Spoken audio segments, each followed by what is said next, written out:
अध्यक्ष बनने के बाद अब यहाँ पार्टी चौधरी चरण सिंह जी के जमाने में आ जाएगी। जिस तरह चौधरी चरण सिंह जी के टाइम में हरियाणा में लोकदल और कांग्रेस होती थी, हम मेहनत करके इससे पहले जयंत चौधरी जी यहाँ खाना खाना आए थे, मिलने आए थे और इन्होंने फैसला किया लोकदल ज्वाइन करने का। पार्टी ने स्वागत किया और आज रविंदर जी को लोकदल के हरियाणा की बागडोर सौंपी गई है।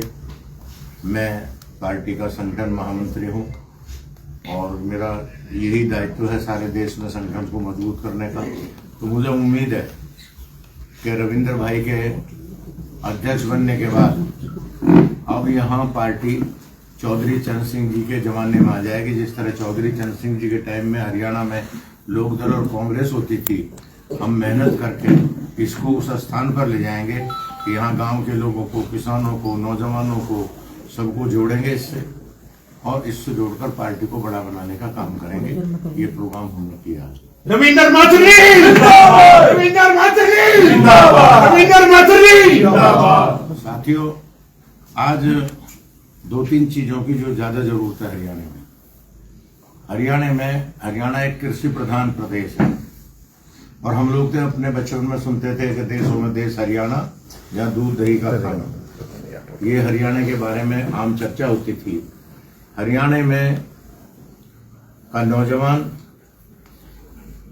देश भर में भी नौजवान है, पर जब दुनिया में कोई इवेंट होती है, चाहे कुश्ती की हो, खेल की हो, दूसरे खेल की हो, तो हरियाणा का नाम नंबर 1 पर रहता।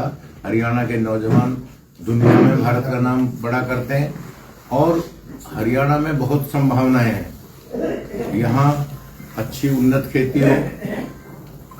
चौधरी चरण सिंह जी 3-4 बातों पर जोर करते थे। उनके सिद्धांतों पर पार्टी चलती है। वो कहते थे कि गांव को ताकत दो, किसान को ताकत दो, नौजवान और महिलाओं के सशक्तिकरण की बात सबसे पहले चौधरी चरण सिंह ने उठाई थी।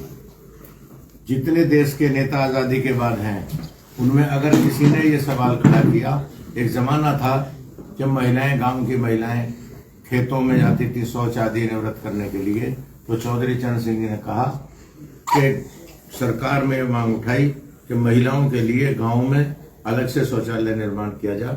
आज तो वो जब बात एक अजीब सी लगती है, पर उस वक्त ये जरूरी सवाल थे, वो उन्होंने खड़े किए।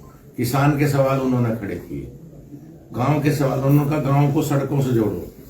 पहले सड़कें नहीं थी। आज के नौजवान से अगर हम कहें कि गांव को सड़कों जोड़ कर, तो हमारा गांव जुड़ा हुआ है, पर एक जमाना था जब कुछ नहीं था।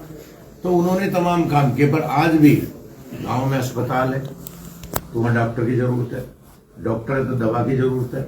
आज भी हमें चाहते हैं, आज भी हिंदुस्तान में 80% लोग गाँव में रहते हैं।